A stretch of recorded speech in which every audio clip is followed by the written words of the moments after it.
أعوذ بالله من الشيطان الرجيم بسم الله الرحمن الرحيم والصلاة والسلام على أشرف الأنبياء والمرسلين نبينا محمد وعلى آله وأصحابه أجمعين ثم أما بعد. Les polythéistes, désespérés du refus du prophète sallallahu alayhi wa sallam de céder à leur pression et d'abandonner la mission prophétique, le message de l'islam, ils en arrivent après avoir usé la torture, la violence, le dénigrement, le mensonge, le fait de mettre en garde contre lui. Ils finissent par faire quoi? Par essayer de négocier avec lui, sallallahu alayhi wa sallam. Alors il y a pas mal de hadiths qui relatent un petit peu la façon dont ils se sont pris pour venir négocier avec lui. Divers groupes de polythéistes vont voir le prophète sallallahu alayhi wa sallam. Ils lui promettent toutes les femmes qu'il veut, tout l'argent qu'il veut, tout le pouvoir qu'il veut. Ils lui disent même: tu seras celui parmi nous lorsque l'on s'assiera, vers qui on reviendra en dernier. Yani, si tu arrêtes de parler de l'islam, si tu abandonnes cette mission prophétique, on fera de toi un homme comme il n'y en a jamais eu à la Mecque. Tu tiendras dans ta main plus de puissance que tous les nobles qui t'ont précédé. On te donnera donc les femmes, la richesse et le pouvoir. Et ils lui disent: on a une condition. Alors pendant une année complète, on va adorer ton Seigneur, celui que tu nommes Allah, Ar-Rahman Ar-Rahim. Pendant une année complète, on va l'adorer. Et tous nos rites seront en fonction de ce que tu appelles l'islam. Mais en échange, l'année suivante, on adorera qui? Nos divinités. Et tous les rites que l'on fera autour de la Kaaba, tel le Hajj, etc., seront, selon les polythéistes, avec du shirk billahi azza wa jal. Rasulullah sallallahu alayhi wa sallam, face à ces gens qui tentent de l'éloigner, qui tentent de le dissuader de sa mission prophétique, on fait appel à qui? À Allah azza wa jal. Et Allah subhanahu wa ta'ala, en réponse à cela, qu'est-ce qu'il fait descendre? أعوذ بالله من الشيطان الرجيم قل يا أيها الكافرون لا أعبد ما تعبدون ولا أنتم عابدون ما أعبد ولا أنا عابد ما عبدتم ولا أنتم عابدون ما أعبد لكم دينكم ولي دين. Qui ne connaît pas cette sourate parmi nous? Cette sourate-là, c'est une sourate que 99% des musulmans dans le monde, Inch'Allah, connaissent et lisent. Cette sourate, subhanallah, on remarque que la sunna du prophète sallallahu alayhi wa sallam, c'est de la dire lors de shfa' wal witr, sah ou la. À la deuxième raka'a, witr il est en 3 raka'at, il peut être en plus, mais muhim, on ne va pas rentrer dans le khilaf. En 3 raka'at, la deuxième raka'a, c'est Qul ya ayyuhal kafirun. Quand on fait 2 raka'at, après avoir fait tawaf, lorsqu'on est à la Mecque et qu'on fait une umrah, et qu'on fait 2 raka'at, la sunna, c'est de faire Qul ya ayyuhal kafirun et Qul huwa Allahu ahad. Après salat al-maghrib, la sunna, c'est de lire quoi? Qul ya ayyuhal kafirun Qul huwa Allahu ahad. Pourquoi?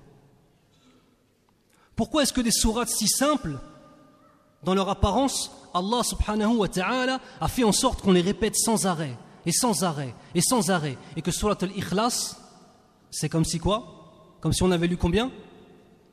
Combien du Coran? Les 3/4 du Coran, qal? Un tiers du Coran, jazakallahu khair. Pourquoi? Regardez cette dernière phrase. Lakum dinukum waliya din. Nous avons entre nous une frontière au niveau dogmatique qu'on ne saurait dépasser, passer. Et peu importe ce que vous m'offrirez. Dinil Islam, c'est dinil Islam. Et votre religion, c'est la vôtre. Ne commencez pas à venir proposer à notre prophète sallallahu alayhi wa sallam pour qu'on abandonne les tortures et pour qu'on puisse lui donner l'argent, les femmes, le pouvoir. On adore pendant 1 an Allah et on adore pendant 1 an les autres dieux. Regardez de même cette réponse qu'Allah donne à Rasulullah sallallahu alayhi wa sallam lorsqu'il lui dit: Qul innama أنا بشر مثلكم يوحى إلي أنما إلهكم إله واحد فاستقيموا إليه واستغفروه wa waylun lil mushrikin. Il nous faut une proposition qu'on pourrait appeler et décrire comme étant, subhanallah, on ne peut pas refuser une telle proposition si on a la moindre place dans son cœur pour ce qu'on appelle al-hayat ad-dunya, cette vie éphémère. Et regardez ce qu'il répond, dit « Je ne suis qu'un homme comme vous. Il m'a été révélé que votre Dieu est un Dieu unique. Cherchez le droit chemin vers lui et implorez son pardon. » Et regardez la réponse finale, « Et malheur aux associateurs, aux polythéistes. » Subhanallah, ya ikhwan, je voudrais faire une petite parenthèse par rapport à hubb ad-dunya. L'amour de cette vie éphémère. Le frère m'a ramené du zemzem. Je demande à Allah Azza wa Jal qu'il abreuve sa soif yawm al-qiyamah comme il a su par son geste sincère, Inch'Allah, abreuver la mienne. Dites Amin, barakallahu fikum. Donc je disais la convoitise et l'amour de cette vie et les pièges de cette vie. Allah subhanahu wa ta'ala dit dans une sourate, et j'aime bien, vous savez, prendre des sourates qu'on a l'habitude de lire, pour essayer de nous rappeler certains versets auxquels on ne fait même plus attention. بَلْ تُؤْثِرُونَ الْحَيَاةَ الدُّنْيَا وَالْآخِرَةُ خَيْرٌ وَأَبْقَى. Ce qui signifie, mais vous préférez la vie présente alors que l'au-delà est meilleur et durable pour l'éternité. De même, Allah Azza wa Jal nous dit dans le Coran, lorsqu'un homme vint du peuple de Pharaon pour reprocher justement à Pharaon et à tous ses magiciens de ne pas croire en Moussa alayhi salam et en Haroun, qu'est-ce qu'il dit? Ya qawmi innama hadhihi al-hayatu ad-dunya muta' wa inna al-akhirata hiya darul qarar. Ce qui signifie, ô mon peuple, cette vie n'est que jouissance temporaire, alors que l'au-delà est vraiment la demeure de la stabilité. Est-ce que Rasoul sallallahu alayhi wa sallam, lorsqu'il a répondu à ces gens-là, avec tout ce qu'ils lui ont proposé, est-ce que ces ayats, elles n'étaient pas dans son cœur? Est-ce qu'il ne les avait pas réellement intériorisés? Est-ce qu'il n'avait pas compris sallallahu alayhi wa sallam, sallu ala nabi? Dites sallallahu alayhi wa sallam, prenez des hasanat, incha'Allah ta'ala. Lorsque lui, il a donné cette réponse, est-ce qu'il ne ressentait pas un amour pour Allah Azza wa Jal qui est inégalable? Est-ce qu'il ne cherchait pas à délaisser cette vie d'ici-bas pour atteindre la vie de l'au-delà et les plus hauts degrés du paradis? Rasoul sallallahu alayhi wa sallam a dit, Ala inna ad-dunya mal'ounah wa mal'oun ma fiha illa dhikr Allah. Regardez la force du hadith. Certes, cette vie présente est maudite, et ce qui compose cette vie est maudite, sauf les belles voitures, sauf les femmes hors du mariage,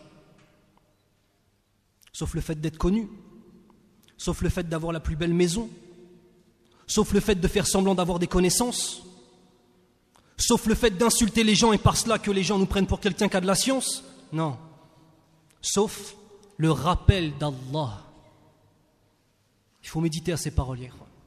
Sauf le rappel d'Allah. Et min fadlillahi subhanahu wa ta'ala, ce qu'on est en train de faire ici, c'est un rappel d'Allah Azza wa Jal. Il propose une vie sans valeur contre l'éternité.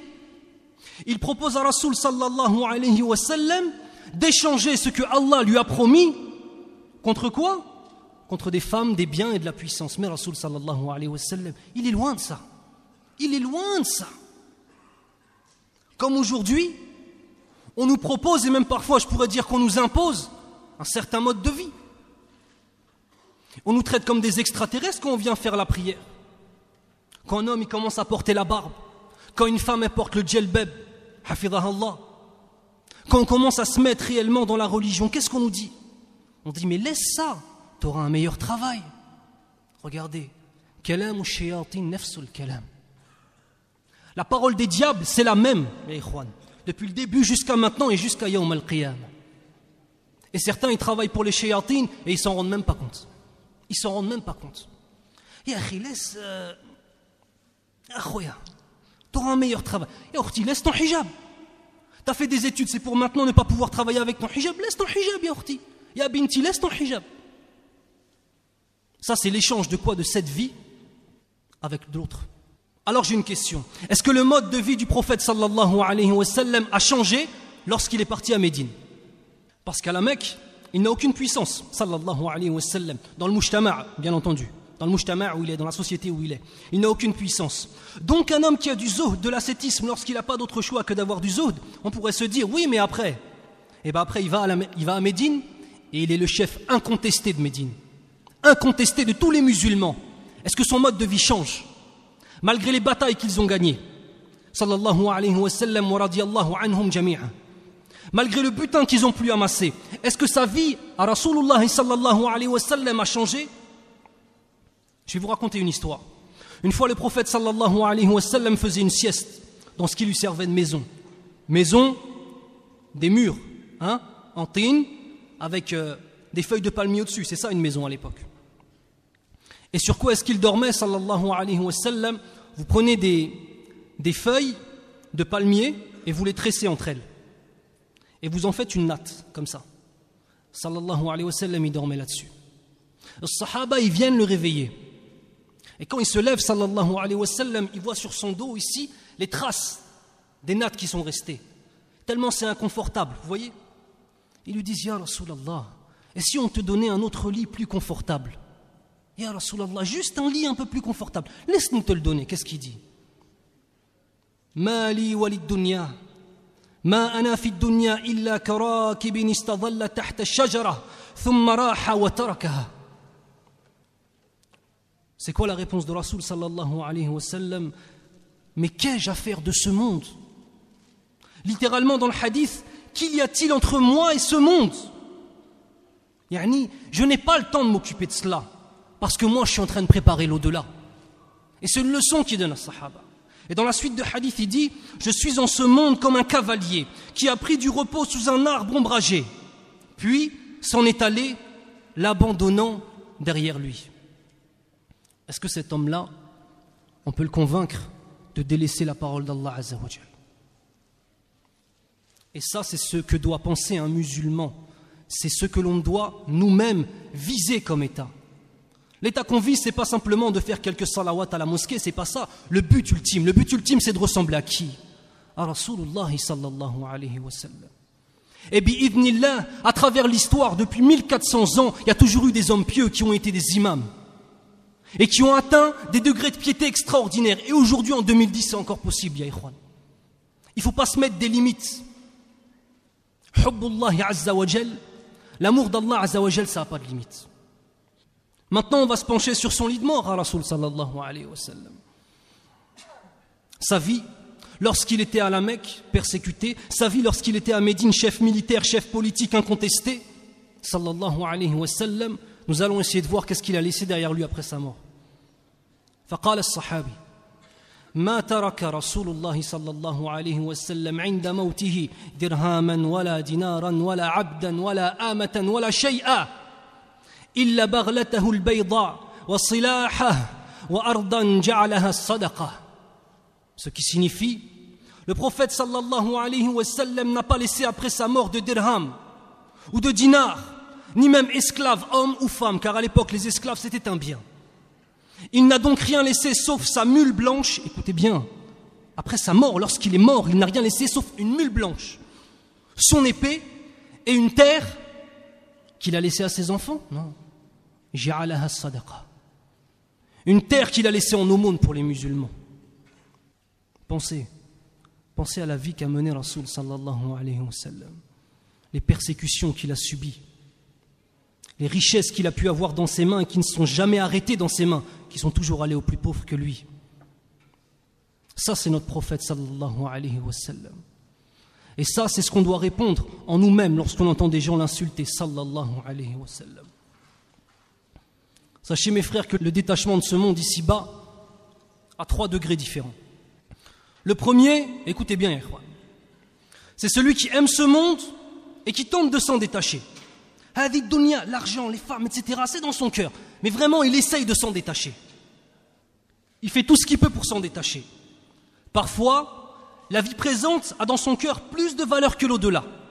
Et parfois, l'au-delà a plus de valeur dans son cœur que sa vie présente. Il est en train de se battre. Et des fois, il est là, des fois, il est là.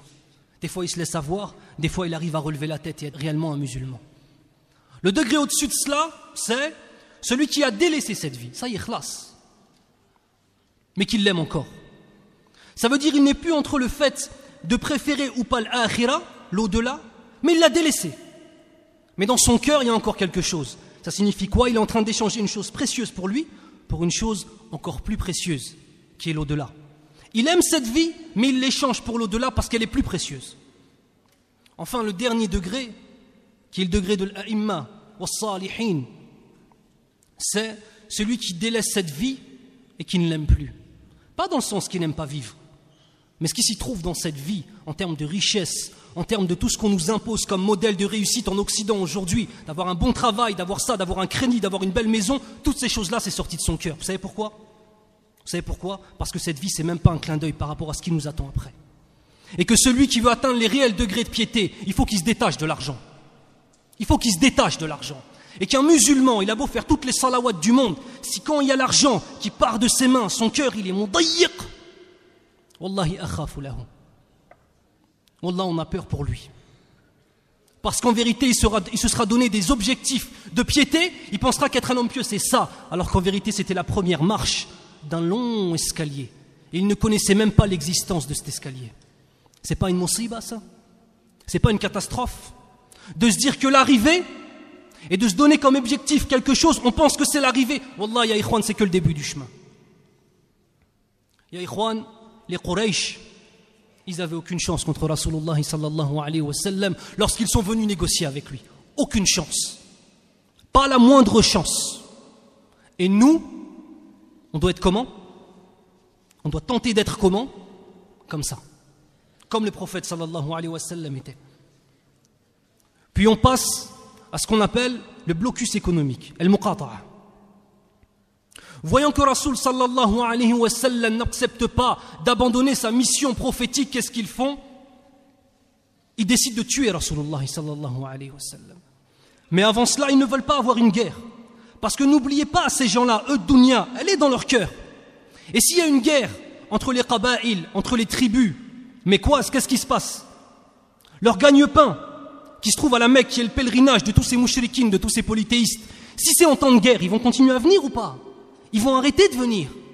Donc tellement dunya, elle est dans leur cœur, même s'ils détestent Rasulullah sallallahu alayhi wa sallam, et qu'ils travaillent pour le diable, dunya, elle est tellement présente qu'ils ne veulent même pas la laisser. Alhamdulillahi rabbil alamin. Ils décident de le tuer, donc ils vont voir deux tribus, les deux tribus qui protègent Rasulullah sallallahu alayhi wa sallam, qui sont le Bani Hashim ou Bani al-Muttalib. Ils décident donc, à la suite du refus de ces deux Qabila, de ces deux tribus, de livrer Rasul sallallahu alayhi wa sallam, ils décident de faire un serment. Un serment avec les puissants de la Mecque. Et non content de faire un serment, ils décident de le mettre par écrit. Et non seulement de le mettre par écrit, ils décident de le clouer dans la Kaaba. Yani, c'est sacré. Qu'est-ce qu'il dit ce serment? Il dit qu'à partir de ce moment-là, les deux Qabila qui protègent Rasul sallallahu alayhi wa sallam, ainsi que tous les musulmans, on ne donne plus nos filles en mariage à ces gens-là. On ne peut plus s'allier avec eux. Et on rompt tous les actes qu'on a pu avoir avec eux dans le passé. Et on les empêche de pouvoir acheter de la nourriture et de l'eau. Et pour les plus faibles d'entre eux, on les empêche même de quitter la Mecque. 3 ans de torture. 3 ans de torture. À partir de la 7e année de la révélation du prophète sallallahu alayhi wa sallam jusqu'à la 10e année, du mois de Muharram jusqu'au mois de Muharram de l'année numéro 10. Certains ulémas, des spécialistes de la vie du prophète sallallahu alayhi wa sallam, disent 2 ans. Muhim, inshallah, rajih, c'est 3 ans.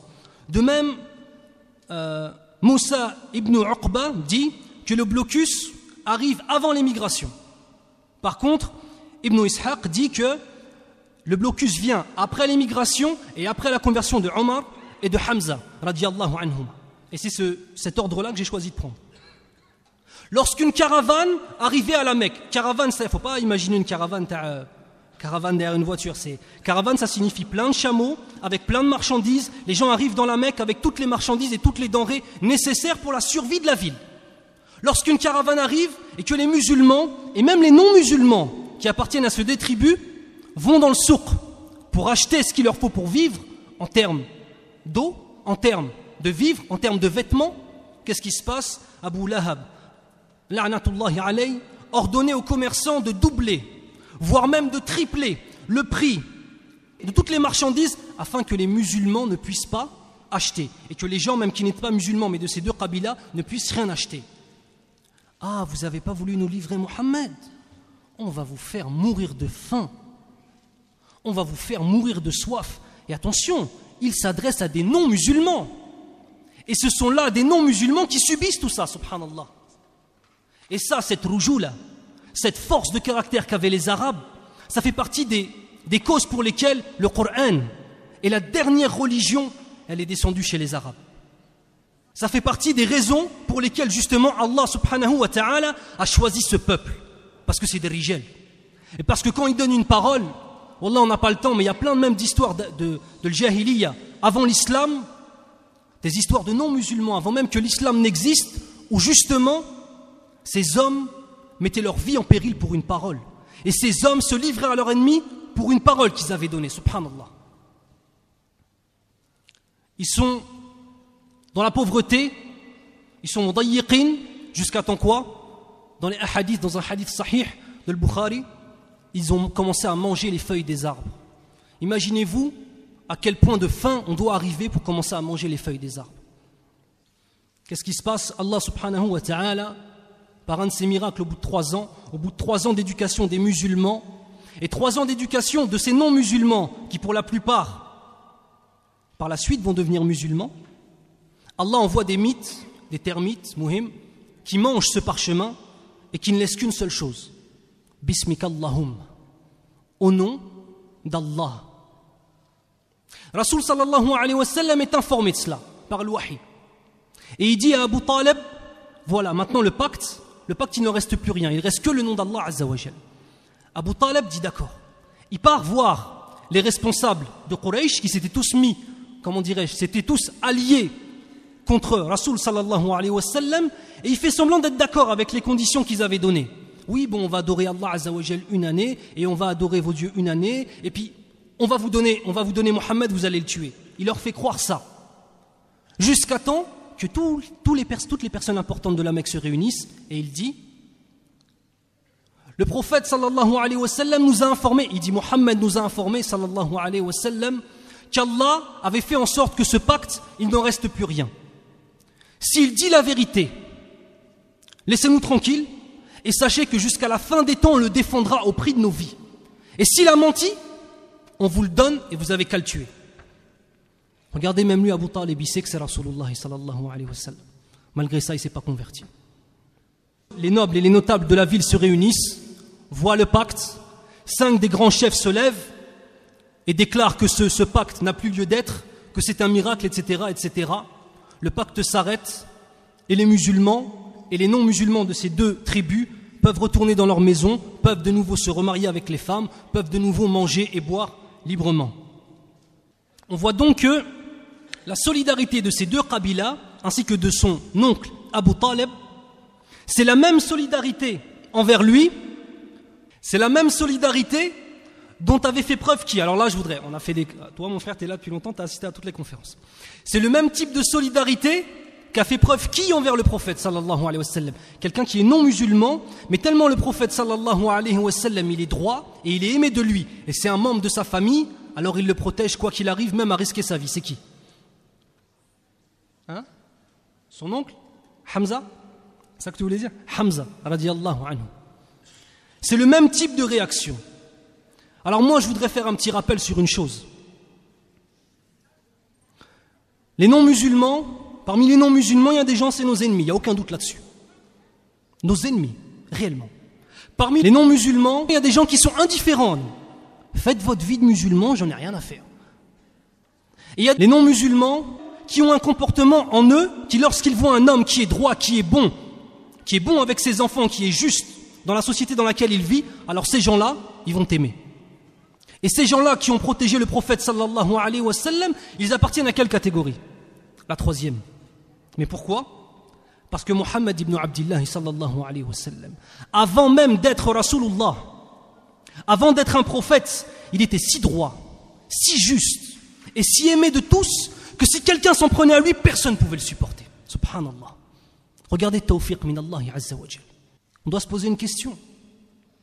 Est-ce que moi demain, j'étais persécuté? et qu'il n'y ait pas de musulmans autour de moi. À l'heure actuelle, malheureusement, même s'il y a des musulmans, ils prennent la défense de personne. Mais bon, on va passer. Et si j'étais un musulman et que je n'avais pas de musulmans autour de moi, est-ce que des non-musulmans prendraient ma défense tellement ils m'ont vu être un homme droit, être un homme juste, être un homme respectable? Ah, l'islam, ça pose des questions, ya ikhwan. Celui qui pense qu'il va être tranquille en étant un musulman, celui qui pense qu'il va pouvoir se reposer sur ses deux oreilles et faire n'importe quoi dans sa vie, ou alors se donner l'illusion d'un véritable istiqama, l'illusion qu'il est sur la droiture et que l'islam va le laisser tranquille, wallahi, celui-là, il n'a pas vraiment bien lu le Coran. Ou alors, quand on dit le Coran, il n'a pas dépassé ses lèvres, il n'est pas rentré dans son cœur. Celui qui lit le Coran et qui ne s'interroge pas, celui qui lit les hadiths du prophète sallallahu alayhi wa sallam et qui ne s'interroge pas, celui qui pense qu'il est un véritable musulman lorsqu'il fréquente les mosquées uniquement 1 mois par an et qui ne s'interroge pas par la suite, celui qui pense qu'il est réellement un homme qui aime Allah parce qu'il est en train de prier uniquement Yawm al-Jumu'ah ou Yawm al-Eid, celui-là il faut qu'il se pose des questions. Moi je vais vous en poser une de questions. Est-ce que la mort elle va nous demander notre autorisation avant de nous prendre? Smahlina, akhi, est-ce que je peux prendre ton âme? Non, ça ne se passe pas comme ça. Et peu importe ton âge, akhi, peu importe ton âge, que tu aies 5 ans, 10 ans, 20 ans, 30 ans, etc., jusqu'à 80 ans, jusqu'à 100 ans, la mort, elle vient, tu ne sais pas quand. Et sachez que la personne qui est en train de vous parler, ce n'est pas Younous qui est en train de vous parler là. Ce n'est pas moi, avec mon vécu et la personne que je suis, qui est en train de vous dire « questionnez-vous ». Non, c'est Allah Azza wa Jal qui le dit. Et c'est le Coran qui nous amène à ça. Ce n'est pas le conférencier que vous avez devant vous. Ce que je suis en train de vous dire, c'est ce qui émane de notre religion. Le musulman et la musulmane doivent s'interroger, se remettre en question et arrêter de penser que tout est gagné. Même par rapport à Siyam. Il faut qu'on se pose la question, quel type de Siyam on a fait? Akhi wa ukhti, à quelle heure tu t'es levé? Combien tu as lu du Coran pendant Ramadan? Combien tu as prié? Mais au-delà de ça, est-ce que tu as dit des gros mots ou pas? Au-delà de ça, est-ce que tu as fait des du'a contre tes enfants ou pas? Au-delà de ça, est-ce que tu as aidé les gens autour de toi? Est-ce que tu as senti ta foi monter? Ya ikhwan, celui qui va finir Ramadan, Inch'Allah, Yawm al-Eid, Inch'Allah, jeudi ou vendredi, si après ce jour-là, sa foi, elle n'a pas bougé, et qu'elle est la même qu'au début du Ramadan, il faut qu'il se fasse du souci, ya ikhwan. Il faut qu'il se fasse du souci. Parce que l'ibada, l'adoration, parmi les conséquences de l'adoration, il y a le fait de quoi? D'augmenter la foi. Et d'augmenter la haine pour les péchés. Et d'augmenter l'amour d'Allah Azza wa Jal. Et d'augmenter l'amour du prophète sallallahu alayhi wa sallam. Celui qui arrive au bout de 28 jours de jeûne et dont la foi n'a pas bougé, on demande à Allah Azza wa Jal que dans ces quelques jours qui restent de Ramadan, il augmente sa foi comme s'il avait été constant pendant tout ce mois. C'est dit Amin ya ikhwan. سبحانك اللهم وبحمدك أشهد أن لا إله إلا أنت أستغفرك وأتوب إليك